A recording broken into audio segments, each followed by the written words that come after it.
Заповедная страна, сколько древних тайн сокрыла она за хрустальною горой.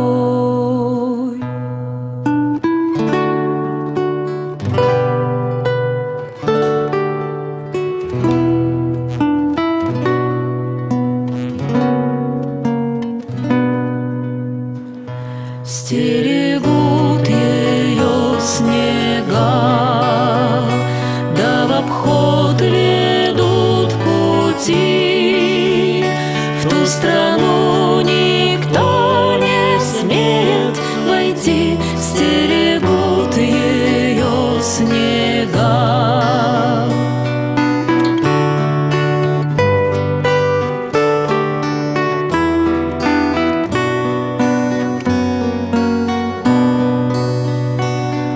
Смел и сердцем чист, тот услышит тихий зов и увидит путь средь белых снегов. Тот, кто смел и сердцем чист.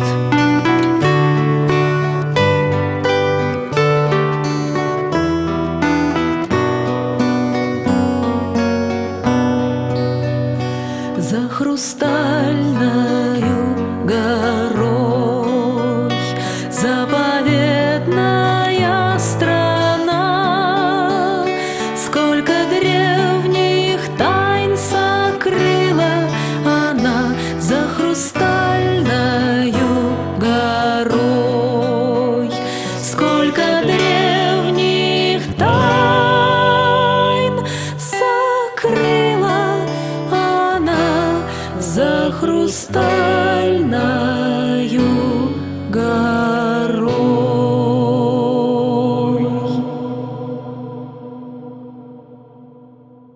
This film celebrates two preeminent 20th century figures, Nicholas Roerich, an outstanding artist and philosopher, and his wife, Helena Roerich, a formidable intellectual in her own right. They both dedicated their lives and efforts to a process we can call cosmic evolution. The couple embarked on an extremely challenging and difficult life mission to facilitate nothing short of a change in mankind's consciousness and to help humanity grow and reach higher intellectual and spiritual levels.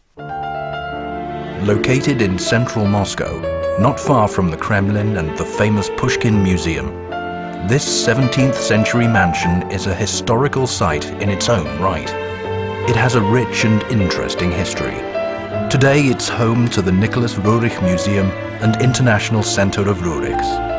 A unique collection of art and artifacts, not to mention cultural and educational activities, has made the museum famous far beyond the borders of Russia, both in the east and west.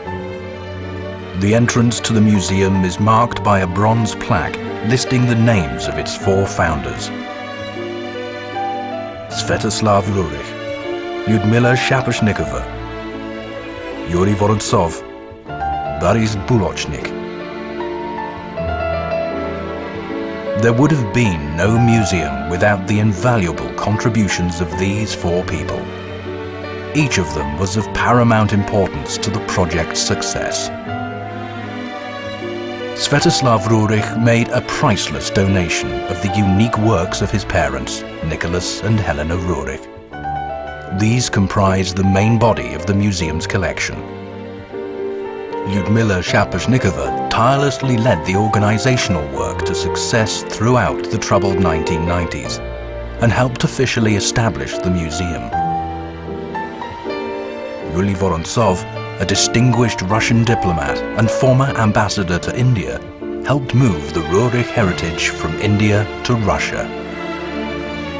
Boris Bulochnik, a banker and one of Russia's very first patrons of the arts, provided all-round financing for the museum. Let's step inside the museum and go up the historic staircase designed by the prominent 18th century Russian architect Matvey Kazakov. The museum consists of a number of halls. The introductory hall.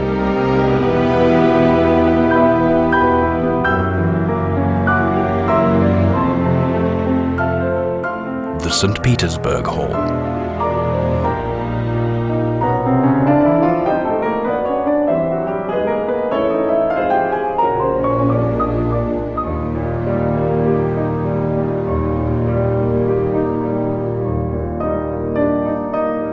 The Russian Hall.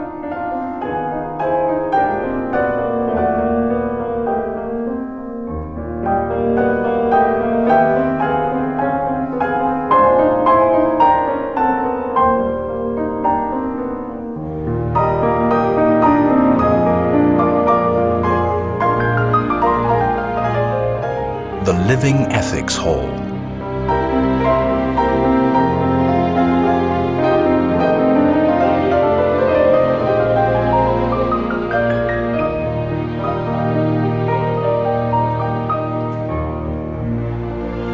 The Masters Hall.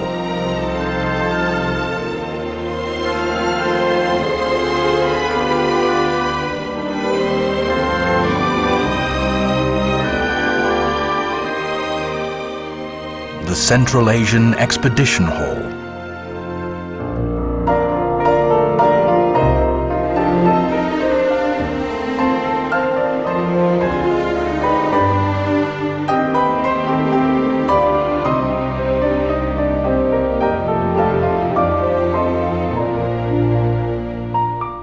The Hall of Kulu.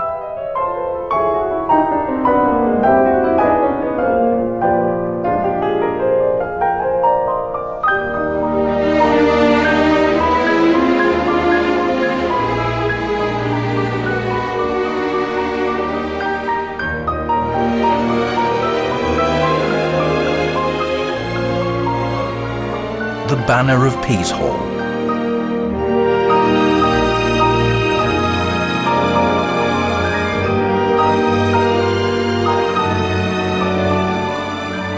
The Hall of Yuri Roerich, the family's eldest son and renowned Orientalist.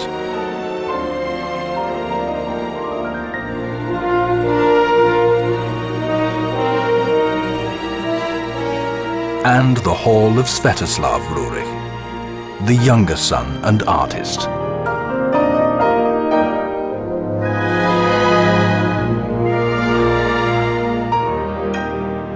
The exhibition encompasses every aspect of Nicholas and Helena Roerich's life and heritage. It constitutes a single place that brings together and presents the multifaceted creativity of this great family. Art, philosophy, spiritual quests, scientific research, and wide-ranging philanthropic endeavors.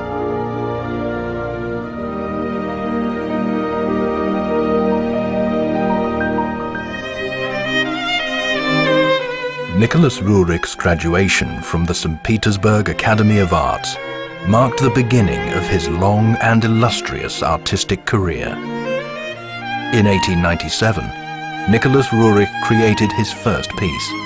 He called it The Messenger.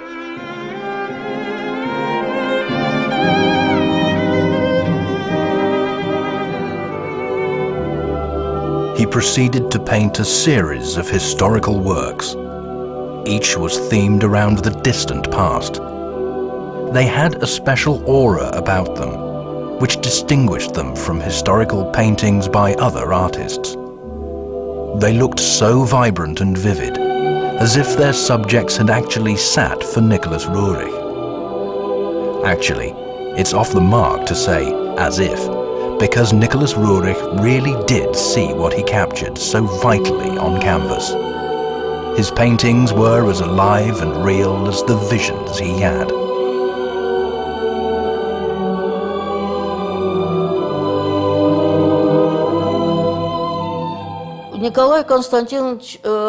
I'd like to refer to what the writer, Leonid Andreev, once said about Nicholas Roerich. I think it captures him the best. Andreev said that Roerich makes the invisible visible.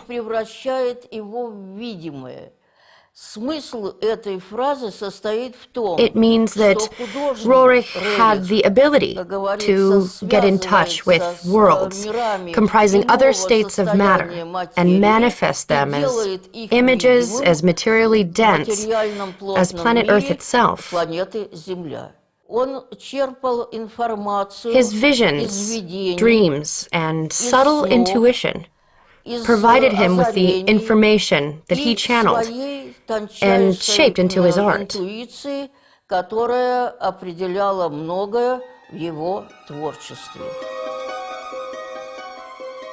This special ability not only predefined Nicholas Roerich's unique artistic achievements, but his entire life path. Between 1904 and 1911, Nicholas Roerich created 3 enigmatic paintings that his contemporaries found impenetrable and impossible to understand.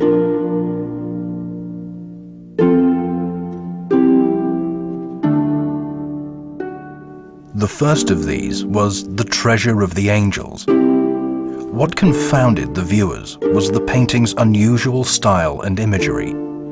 It seemed to unite both mythology and religion, code for conveying some very important and necessary knowledge. This centers around the rock in the picture, which looks very much like a meteorite. The rock has some mysterious connections with the medieval tales of the Holy Grail, the Knights of the Round Table, and Parzival.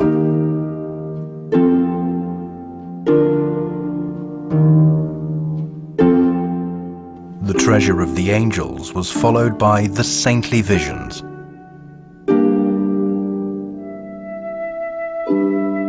Before completing the painting, Nicholas Roerich made a preliminary study. It depicts 2 figures, dressed in identical dark-colored flowing robes, later painted with much greater detail. The 2 look as if they're about to exit through the door, but something has just stopped them. Roerich later wrote, "These images appear very vague in my dreams. These signs and where they go are hard to uncover and capture in reality." The final work of the 3 was called The Dove's Book. Here, Roerich used the reverse perspective technique typically used in Byzantine and Russian Orthodox icons, depicting otherworldly places. The Dove's Book itself lies in the foreground, like a cover concealing the deep meaning in this remarkable painting. All 3 were symbolic paintings, and regrettably, were misunderstood by Roerich's contemporary audience. They did not know how to interpret them. Some speculated that Roerich was misguidedly departing from real painting to iconography, and so on and so forth. But in fact, these 3 paintings defined the depth and breadth of nothing less than our planet's evolution. Before the outbreak of World War I, Nicholas Roerich created a series of prophetic paintings foretelling the tragic events that shook the world. However, these paintings were also largely misunderstood, or not understood at all, by contemporary audiences, just as the 3 before them had been misconstrued. The burning sky and land conjure a terrifying backdrop for the appearance of the last angel. Fires rage and devour the city's walls, towers, and churches. Bitter condemnation is in the angel's eyes beholding the scene. In The Messenger, a sailing ship with its sails down is approaching the high fortified walls of a town. The outline of its masts resembles crosses over graves in a cemetery. Its appearance is disturbing. Only one man in the town, who's viewing the ship from the walls, feels the menace. Human deeds, an empty, pitch-black sky hangs low, stifling life's very breath. Smoke is rising over a defeated town that's falling away in the dreadful distance. The skyline is broken and surreal. In the foreground, a group of 9 is standing on a hilltop. They are dressed in unusual robes and have a biblical appearance.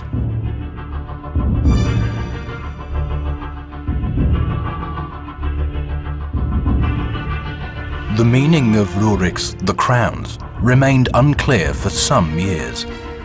3 kings in the foreground and 3 crown-shaped clouds floating away did not make sense until revolutions and wars had swept away 3 royal families: the Habsburgs, Hohenzollerns, and Romanovs. In the summer of 1914, World War I broke out. During its course, it claimed millions of lives and dramatically reshaped the world.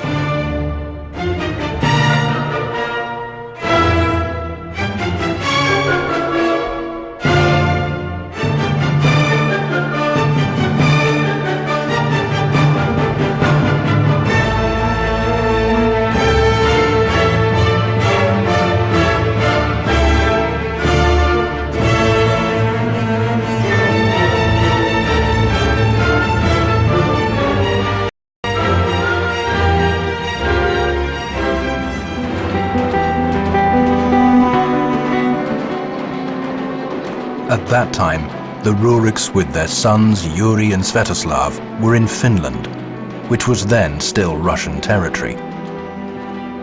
In 1918, Finland proclaimed its independence and closed its borders with Russia. The Roerichs found themselves cut off from home. They now turned their thoughts and hopes to India, which was the home of the great teacher. It was the land that called them in troubled and uneasy times.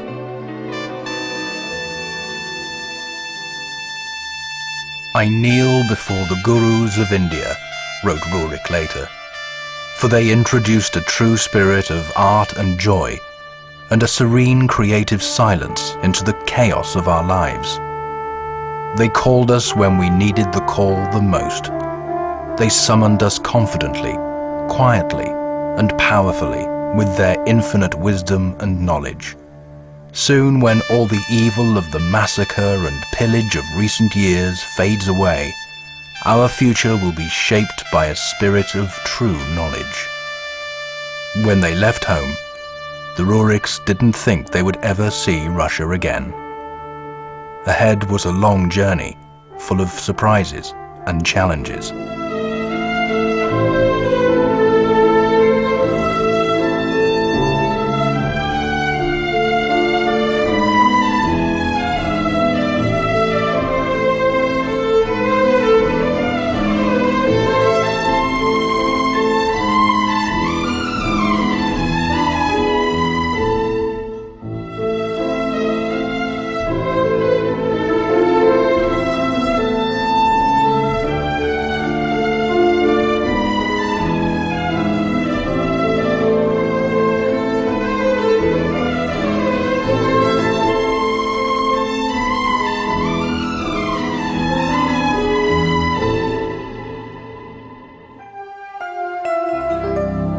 Before Roerich and his family reached India, they visited Britain, the United States, and France.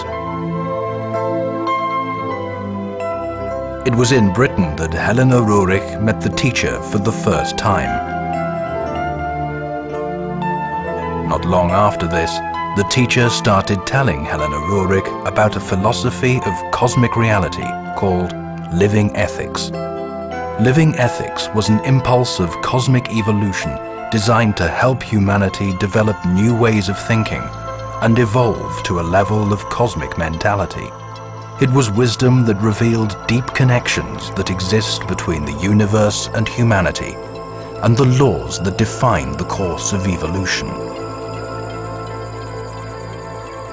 At about the same time, a remarkable finding was made in France whose significance was greater than it had first appeared.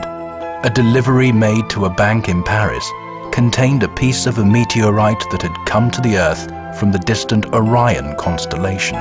This finding helped reveal the true meaning of Roerich's painting, The Treasure of the Angels.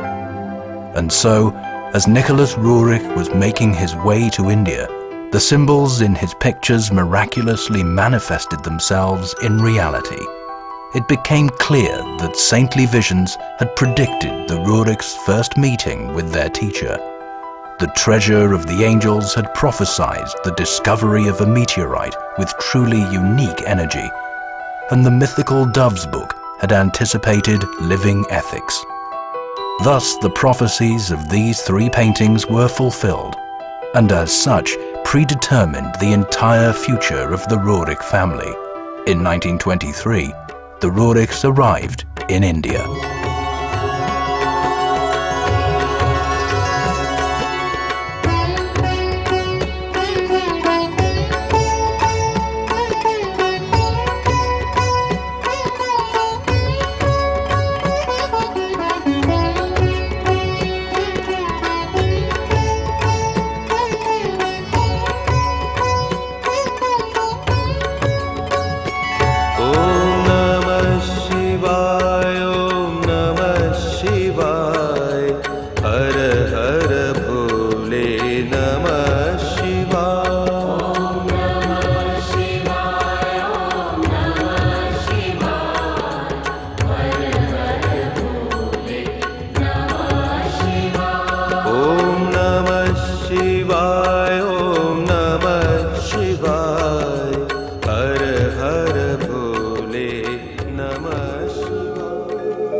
In India, they began their real life's work as messengers of cosmic evolution. The inspiration and blessing for this undertaking came from the great teacher, who they met near Darjeeling, a town in the Indian state of West Bengal. Here is how Nicholas Roerich recalled their first encounter. The four of us were making our way through the mountains in a motor car one afternoon. Suddenly, our driver slowed down. We saw four men in grey robes carrying a palanquin, in which a lama was sitting. He had long black hair and, quite unusually for lamas, a black beard. He was wearing a crown on his head, and his yellow and red robes were strikingly clean and fresh. As we passed each other, the Lama greeted us by nodding several times. We couldn't help thinking about him long after we had left him behind. We started to make inquiries about him, hoping to meet again. To our great surprise, the local Lamas told us there was no such Lama in the area that they knew of. This event had a dual nature. One was the obvious, material side, while the other was of a spiritual nature and thus held great meaning for the life-changing meeting that was yet to occur. The man in the palanquin was one of the great teachers on his way to a meeting with the Roerichs in a small roadside temple. This temple, located just outside Darjeeling, was quite unusual. Its domes resembled those of a mosque. But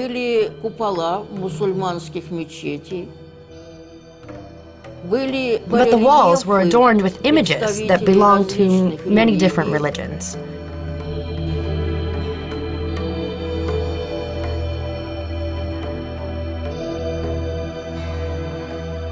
A freshwater spring by the temple was also an object of worship.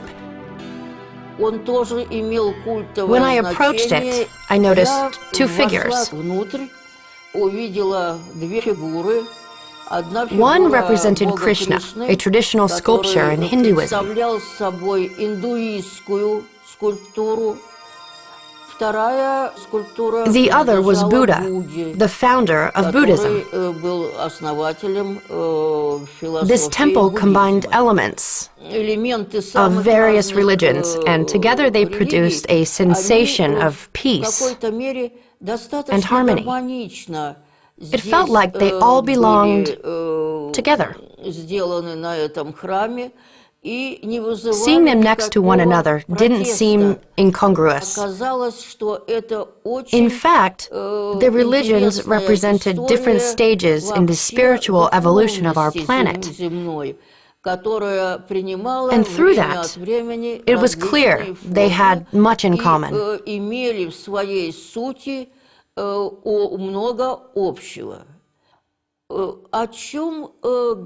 What did they talk about when they finally met? I'm referring to Roerich's actual words on the matter. One thing they really focused on was the Central Asian expedition. At that meeting, in a small roadside temple, both the goal and the actual route of the expedition were defined. The 5-year Central Asian expedition that lasted from 1923 to 1928 became the Roerich's principal contribution to cosmic evolution. It started in Sikkim, progressed through Indian Kashmir, Ladakh, and China's Xinjiang,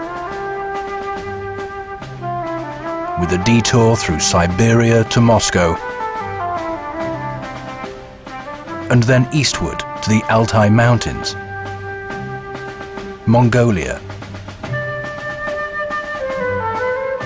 Tibet, finishing back in Sikkim. All these areas were homes to ancient and very rich cultures.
To a casual observer, the Roerich's Central Asian expedition would have looked like any other. The expedition members collected various samples and artifacts and explored new routes. They came to interesting conclusions over the most likely patterns of the migration of peoples and the significance of nomadic cultures in the history of the East and West. The expedition also encountered predictable difficulties, such as the harsh winter which caused delays on the Changfang Plateau in Tibet. There was also the interest of the British intelligence service that followed the expedition, as well as the suspicions of the Soviet intelligence services to contend with. However, there were also things that made this expedition entirely unique. First and foremost, it produced an unprecedented number of outstanding paintings. This wasn't simply a result of Nicholas Roerich's desire to capture the beautiful sights he observed. There was much more to it, and it was very subtle. it wasn't quite on the surface, a mystery that was yet to reveal itself. While in Sikkim, Roerich painted a series of pieces under the umbrella title of His Land. Each of them featured India's highest peak, an object of devout worship, Kanchenjunga. Here we see two wanderers taking a break. They're sitting on a rock looking at a pearl rosary. This work is called The Pearl of Searching. In Remember, a man on a white horse is seen leaving his home in the mountains. He seems to be telling the woman he's leaving behind, remember.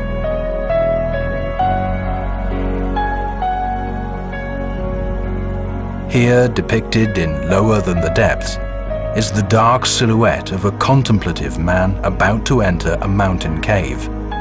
The entrance is glowing mysteriously, with no visible source of light. In the fire blossom, a bloom of fire in the nighttime is emerging from the depths of a mountain.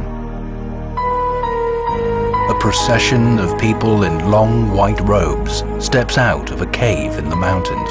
The leader is carrying a mysterious box that emits a mystical light into the surrounding gloom. This is the burning of darkness. In Chintamani, a saddled, albeit riderless horse is carrying a similar box of emerging flames. A caravan of weary pilgrims continues its journey into the night as Venus appears, the sky's brightest heavenly body which bathes them in a blue light. This painting is the star of the Mother of the World. He who hastens captures a hurrying rider making his way through the mountains on an important errand, possibly carrying a message. The sun is rising and he's spurring his horse along, desperate to arrive on time. In Higher Than Mountains, a gravity-defying llama floats in the sky above mountain peaks that resemble islands in a sea of clouds. In the Book of Wisdom, a man reads a mysterious text in solitude. His Land depicts a land that was once real and unreal. It was as if an invisible and enlightened power was coordinating everything that the people did in this place and set them sacred goals they were committed to achieving. After he came into contact with India's teachers, the Mahatmas and great souls, Nicholas Roerich himself and his art were transformed.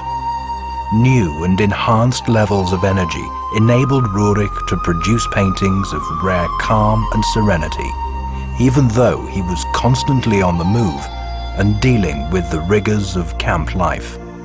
The very trail that the expedition followed supplied high levels of energy. The great souls themselves had passed along it. Roerich was receptive to this energy and captured it in his paintings. After His Land, Nicholas Roerich completed another series of paintings under the title Banners of the East. It was dedicated to the great spiritual guides who've been the custodians of our planet's cosmic evolution through different epochs. Among these works were Buddha the Conqueror, Signs of Christ, Muhammad on Mount Hira, Moses the Leader,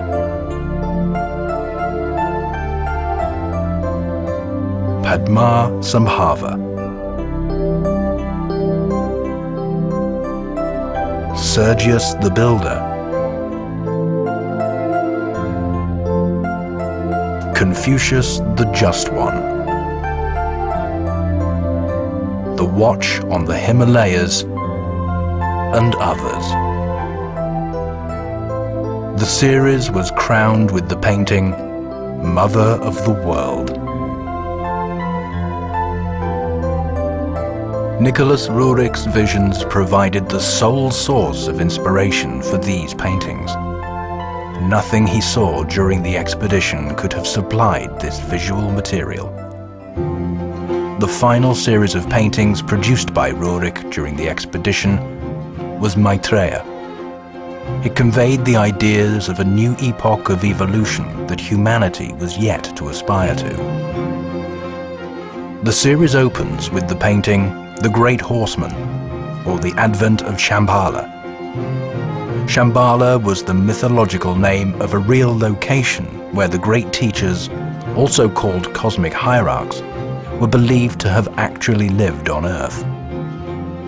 The painting's style resembles the Buddhist genre of Thangka, whose traditional motifs included the figure of a horseman, a warrior of light.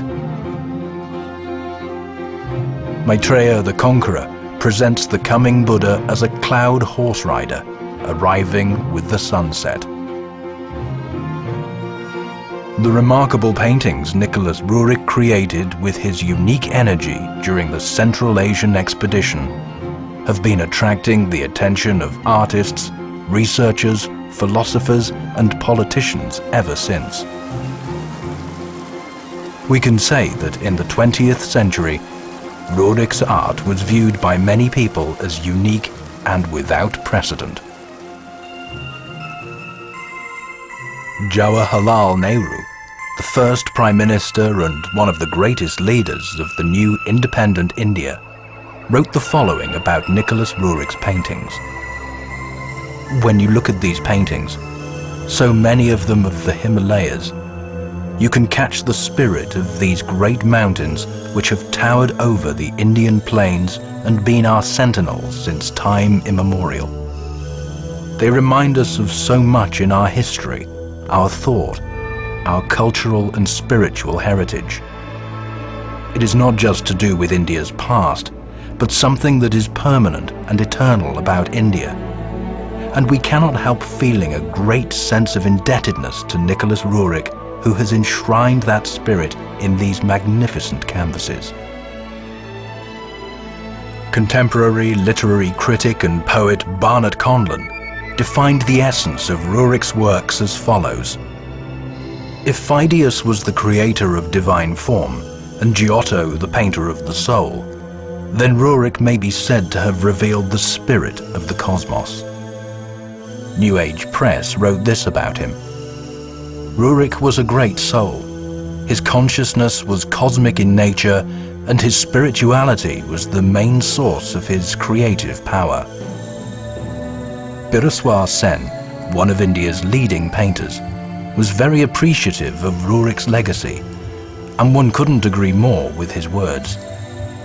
To most of us, Roerich is a legendary figure of romance.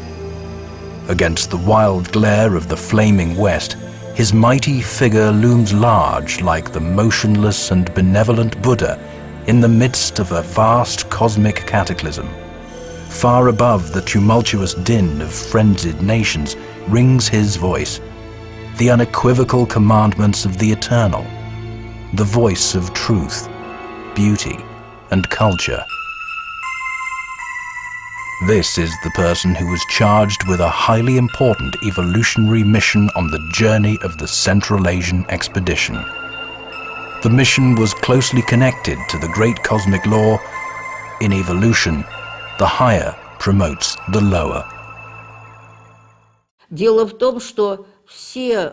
fact of the matter is, all energetic processes conducted by higher cosmic matter on Earth must have a higher vibration than our energy. Otherwise, there will be no development, no evolution. But the higher must give us a mechanism for the lower to move further in the evolutionary process. And the Central Asian expedition contributed a lot to this mechanism. This energy mechanism was called the laying of magnets. These are not your average magnets, but rather energy structures in space. To build or lay one, you need a strong source of energy.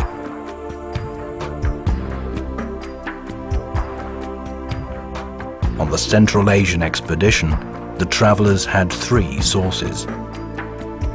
The first was a meteorite, which had what we call high vibration or fiery energy.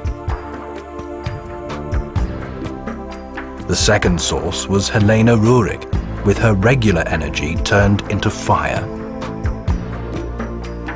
The third source was the paintings Nicholas Roerich created in Central Asia, in spite of all the difficulties along the way.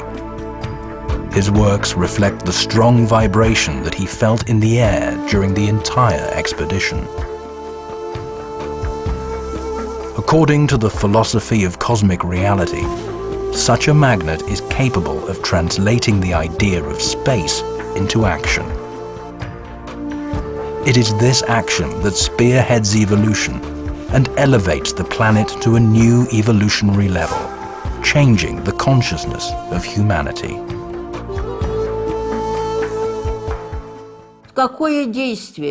But what kind of action are we talking about? The answer is an action toward greater evolution.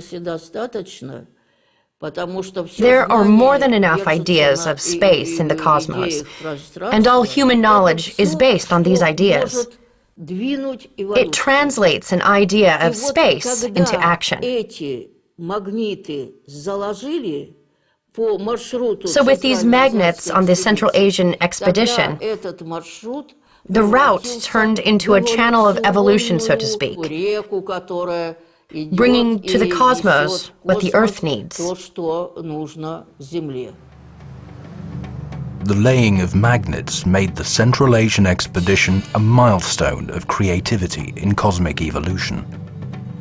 There was also another thing that made the Roerich's trip very special, as distinct from any other 20th century expedition.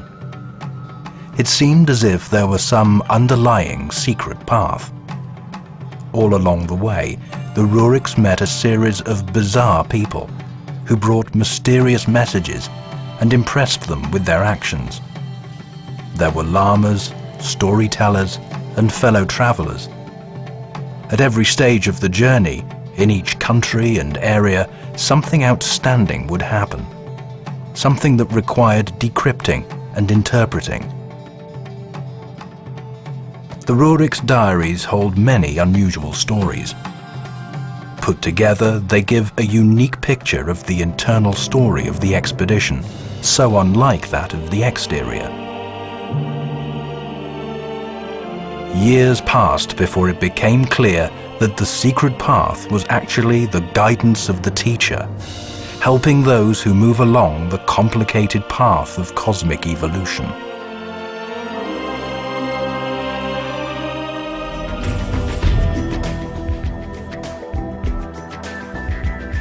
The expedition also raised the issue of a new science and a new learning paradigm. And the Roerichs elaborated on it in the context of the philosophy of a cosmic reality. Not only did living ethics contain a new learning paradigm in accordance with cosmic mentality, but it also paved the way for new developments in science itself. The new paradigm sought to synthesize science and metascience. In other words, experimental and spiritual knowledge obtained as part of cosmic evolution. This helped to tap into a source of ancient wisdom based on both the theoretical findings of the East and the empirical discoveries of the West. Progress in art and religion, philosophy and science all came together in a holistic picture of the universe.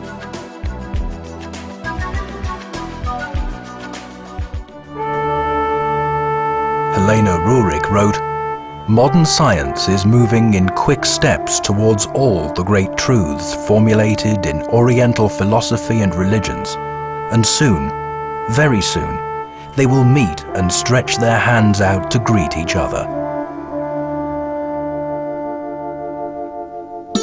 The Roerichs then left Darjeeling for the Kulu Valley in the West Himalayas, where they later founded the Urusvati Institute, also known as the Himalayan Research Institute. Its name translates as the light of the morning star. For many reasons, Kulu turned out to be the perfect place for an institute of this nature. The Roerichs decided to stay there. This extraordinary and mountainous valley harbored many ancient monuments and a rich history. But of paramount importance was the fact that the teacher himself had indicated this place, and it was the reason they decided to start the institute here. From the very outset, the methodology of a new science was formulated in Urusvarti. The institute opened new departments that united different branches of knowledge. The Department of Archaeology included sub-departments for world history, the history of Asian cultures, the history of ancient art, and linguistics. The domain of the Natural Science Department was botany, zoology, meteorology, and astronomy. Among other things, it studied rays from space appearing high up in the mountains. The medical department concerned itself with traditional Tibetan medicine and pharmacopoeia. It also boasted a biochemical laboratory that worked on cancer treatments. All the members of the Roerich family participated in the efforts to launch the institute and make it work. The institute cooperated with a number of prominent scientists, scholars, artists and polymaths worldwide and involved them in its projects. The Roerichs enjoyed the closest cooperation with prominent Indian scientists, scholars and artists, including Sir Chandra Shekhara Venkata Raman, Sir Jagadish Chandra Bose, Rabindranath Tagore, Abanindranath Tagore, Suniti Kumar Chatterjee, and Sarvepalli Radhakrishnan.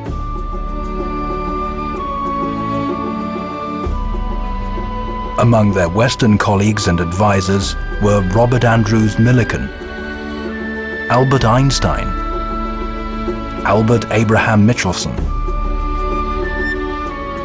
Louis de Broglie, and the famous traveler and explorer Sven Hedin. There was Professor Serge Metalnikov from the Pasteur Institute in Paris. Also the author and Oriental Studies scholar Charles Lanman, and many others. Before he was arrested, the famous Soviet botanist and academic Nikolai Vavilov used to exchange letters with Svetoslav Roerich on genetics and plant cultivation.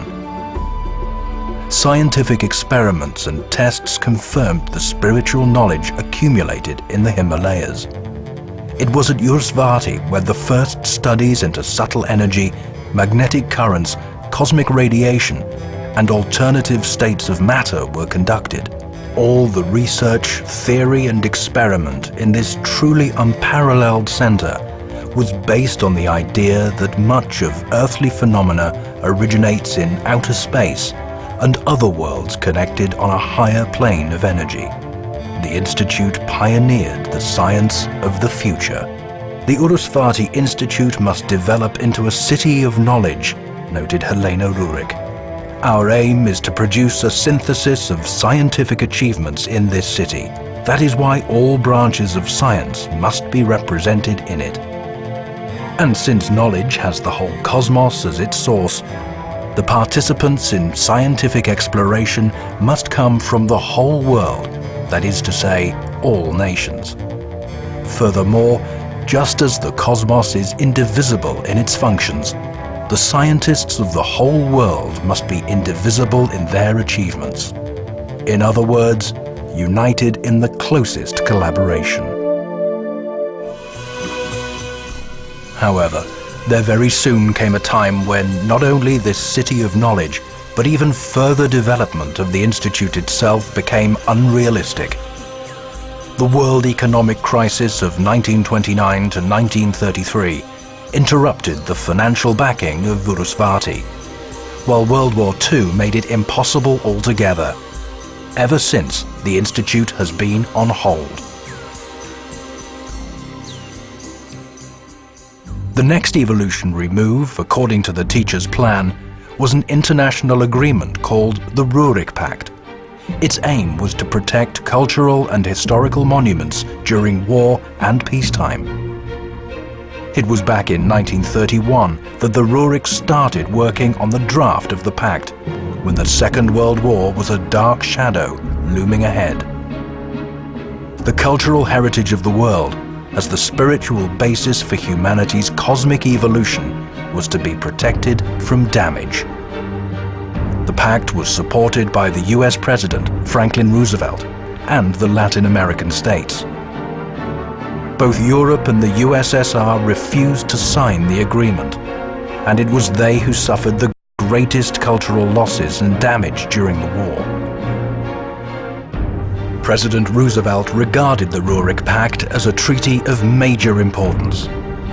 In presenting this pact for signing by all countries, we are striving for its world acceptance and that it becomes a vital principle for preserving modern civilization.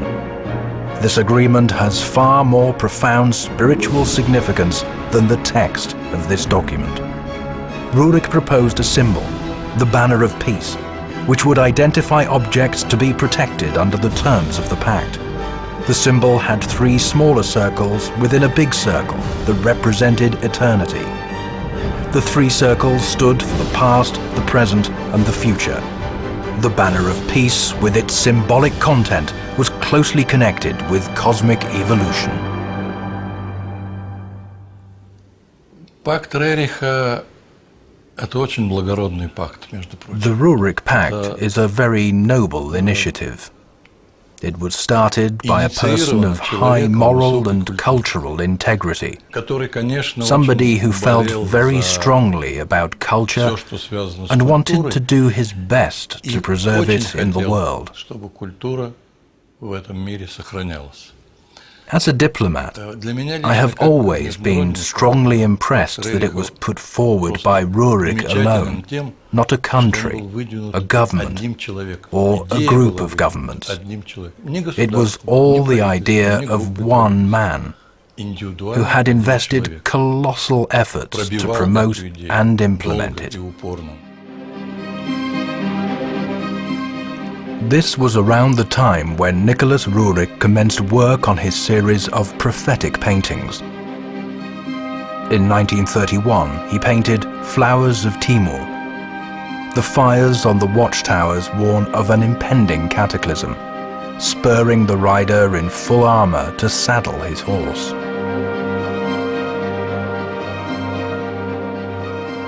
In 1936, Roerich's Armageddon predicted the course of history. An ancient city set ablaze, and its fleeing people foretell what was to happen later in Europe. Burning cities destroyed by bombing, and droves of directionless refugees. An unanticipated follow-up was the hero of a Russian epic tale, Svyatogor. He has a portentous quality, and looks as if he were about to perform some great feat. Svyatogor became a Russian landmark in the prophetic series. A second Armageddon appeared in 1940. We see smoke over the burning rooftops of homes, and the sky reflects crimson flashes of fire. This Armageddon clearly pointed to a war that was threatening Russia. Messenger from the Himalayas indicates the place the warnings were coming from. Chronologically, it's followed by The Heroes Awaken. In a vast and hidden cave, Russian heroes in helmets and heavy armor wake up to the first rays of sunshine and repel the first attack. A Message to Tehran recounts the legend of someone who carelessly discarded a message of a deadly threat and lost his life.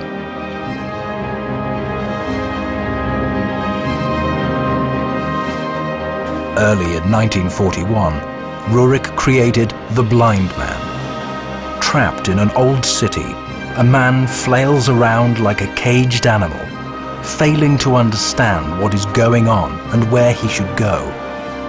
Unwittingly, he draws closer and closer to burning homes where flames are flickering and sparks are popping. And finally, there's the unique and tragic beauty of Gesser Khan to defy your imagination.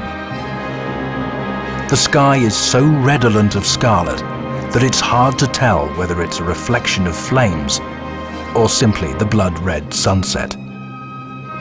This is a terrifying background against which the small silhouette of a rider is braced for action. He's pulling back his bowstring, about to send his arrow to the people as a message of an inexorable and impending disaster.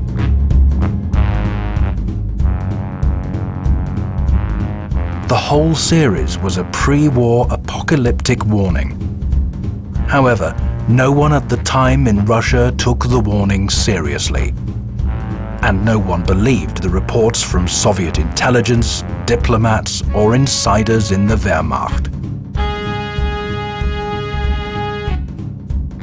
On June the 22nd, 1941, German troops crossed the Soviet border and started a long and cruel war.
The year 1942 was the most tragic and seemed hopeless to some extent.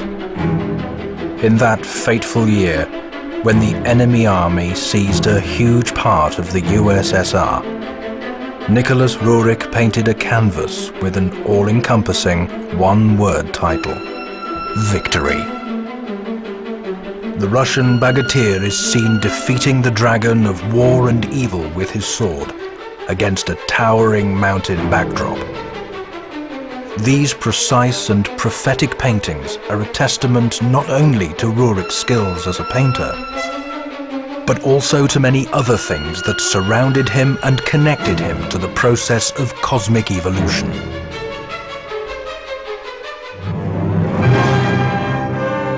In May 1945, the war ended and Russia celebrated its victory.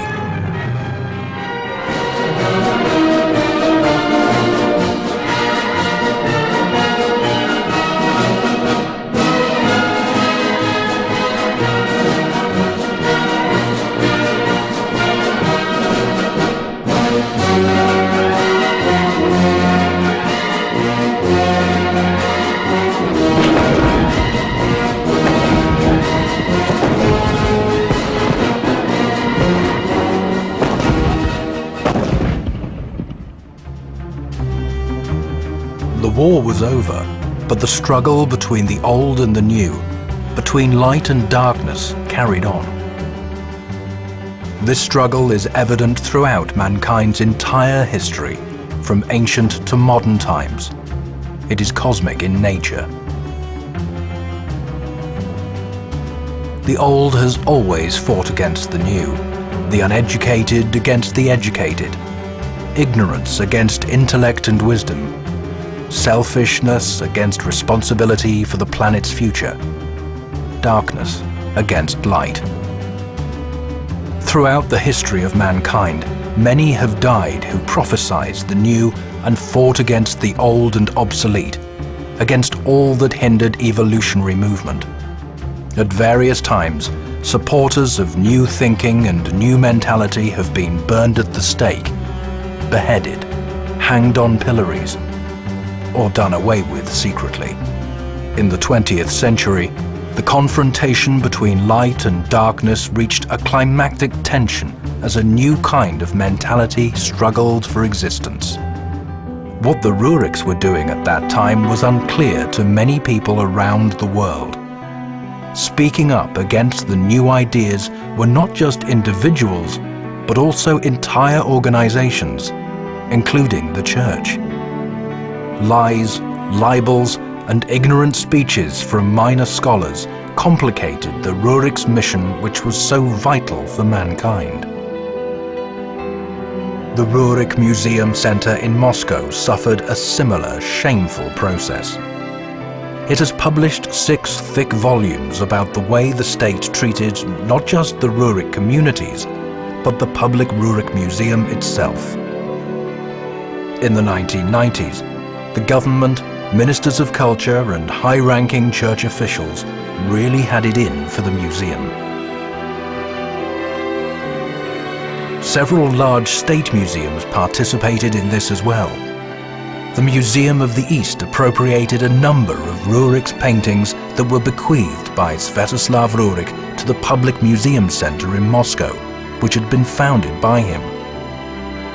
The Pushkin State Museum of Fine Arts unlawfully took a part of the historic area of the Lopukhins estate, where the Roerich Museum is located. An unfortunate fate also awaited a part of the Roerich's legacy that had been brought to Russia by their eldest son, Yuri. Following his death, it landed in the hands of a thief who destroyed and sold off this priceless legacy. The prosecutor's office and law enforcement bodies were warned of this robbery, but they failed to take any measures to prevent it. This is what the apartment of the outstanding Russian Orientalist looks like today.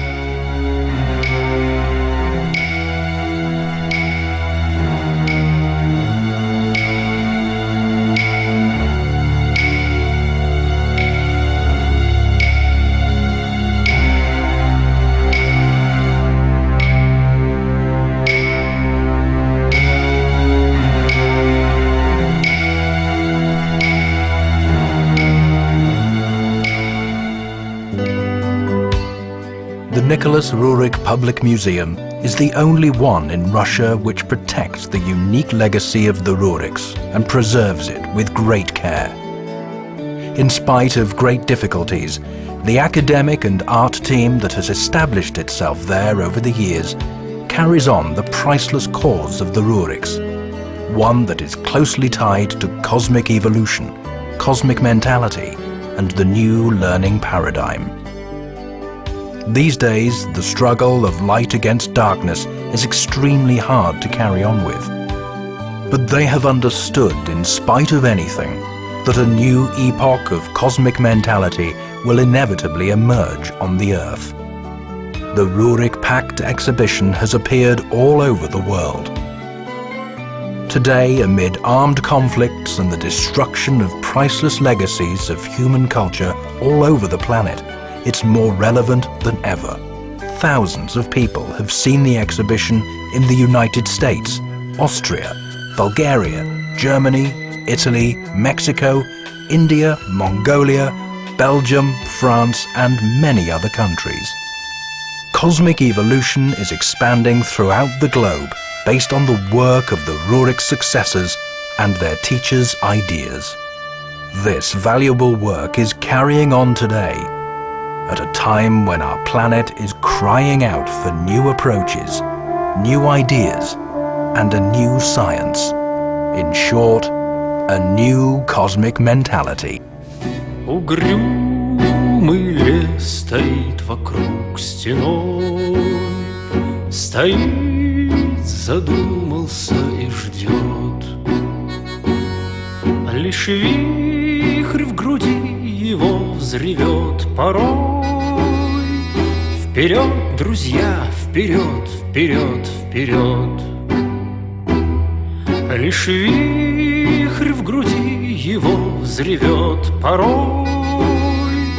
Вперед, друзья, вперед, вперед, вперед. В глубоких рудниках металлозвон, из камня золото течет. Там узник молотом о камень бьет. Вперед, друзья, вперед, вперед, вперед. Там узник молотом о камень бьет. Вперед, друзья, вперед, вперед, вперед. И сякнет кровь его в груди золотой, железо ржавый стол замрет.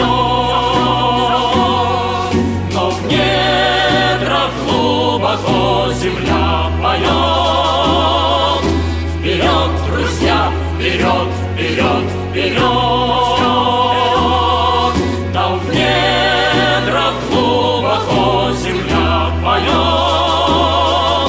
Вперед, друзья, вперед, вперед, вперед.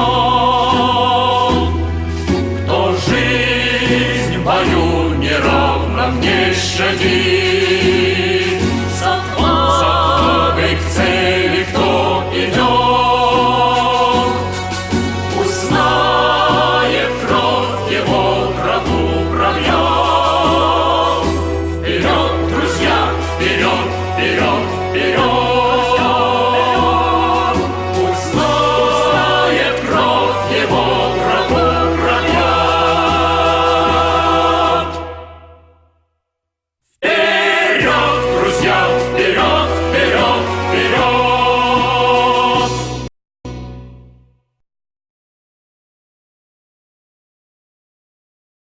It was written by Lyudmila Shaposhnikova.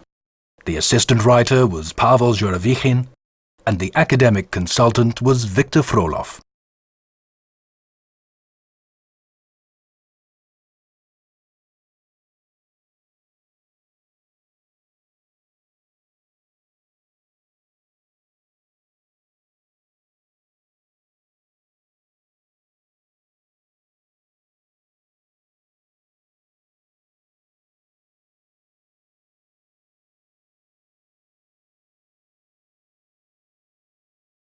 This film was produced by the International Center of the Roerichs.